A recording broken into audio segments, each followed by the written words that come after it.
France Inter.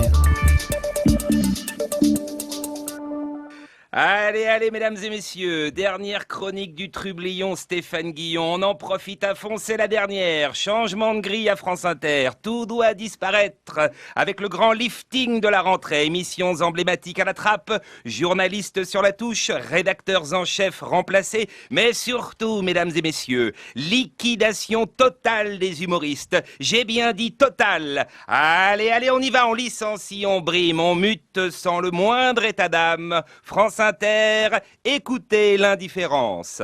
Voilà, c'est ma dernière chronique. Enfin, je crois.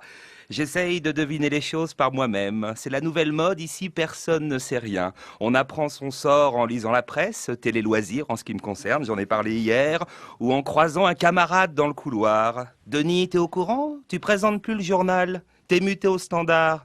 Ils ont dit que comme les gens connaissent ta voix, c'est plus pratique. France Inter, une radio de gauche qui licencie comme la pire entreprise de droite. Pourtant, Jean Lucas, notre président, lors de son arrivée ici, avait juré de ne jamais se comporter comme la maison l'avait fait avec lui. Les promesses n'engagent que ceux qui les croient. N'en voulons pas à Jean-Luc, c'est un classique. Les enfants battus battent à leur tour leurs enfants.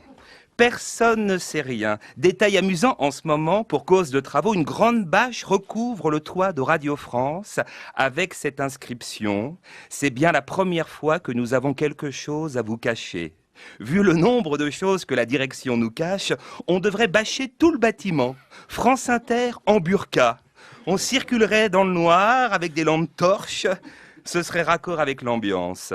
Oui, personne ne sait rien. Situation kafkaïenne. Comment vous dire au revoir, chers auditeurs, en ne connaissant pas vraiment mon sort?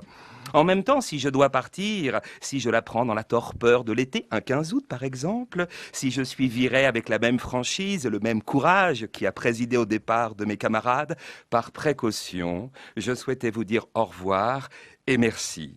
C'est dur de conclure une histoire. Je me souviens de mon tout premier papier sur cette antenne, le 21 janvier 2008. J'avais commencé par cette phrase. Hier, dans le sondage du JDD, Nicolas Sarkozy a perdu 5 points. J'aurais préféré qu'il les perde la semaine prochaine, qu'on puisse mesurer tout de suite l'impact de mon arrivée sur France Inter. Vous voyez ? Avant mon arrivée à France Inter, le président chutait dans les sondages. Et après mon départ, vous verrez qu'il continuera de chuter. Je n'y suis pour rien. Non, parce que j'ai entendu ici et là que mon départ serait une décision politique. Si c'est politique, c'est stupide. Que je sois ou pas présent sur cette antenne, le président dévisse. Je n'ai aucune incidence. Ça ne peut pas être politique. C'est vrai qu'après mon papier sur DSK et Martine Aubry, le président Sarkozy a dit dans un avion qu'il détestait mon travail. Il revenait de Rome. Il venait de quitter un autre humoriste. Quelques mois plus tard, il nomme à France Inter un ami de Carlita, Philippe Val, auteur de cette phrase désormais culte « France Inter est une radio qui coûte cher à l'actionnaire, qui n'est pourtant pas très bien traité par la station ». Le seul qui ait maltraité l'actionnaire, c'est Didier Porte, qui a voulu le sodomiser l'autre jour. Et Porte est reconduit au même horaire au Fou du Roi. Si ce n'est pas politique, c'est quoi? Non, j'essaye de comprendre. Pourquoi renvoyer un humoriste qui rassemble 2 millions d'auditeurs, 4 millions d'oreilles? Radio de service public a marqué. Si le public est content, tout va bien.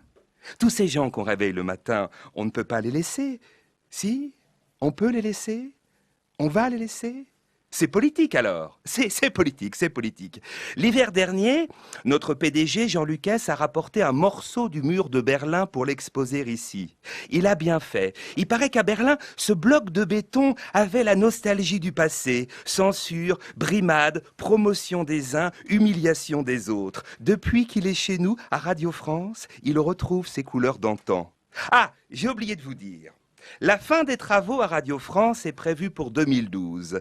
Tout un symbole. À ce moment-là, la bâche tombera. France Inter ne sera plus en burqa. S, Val et le morceau de béton partiront ailleurs, loin. Et nous écouterons ensemble, à nouveau, la différence.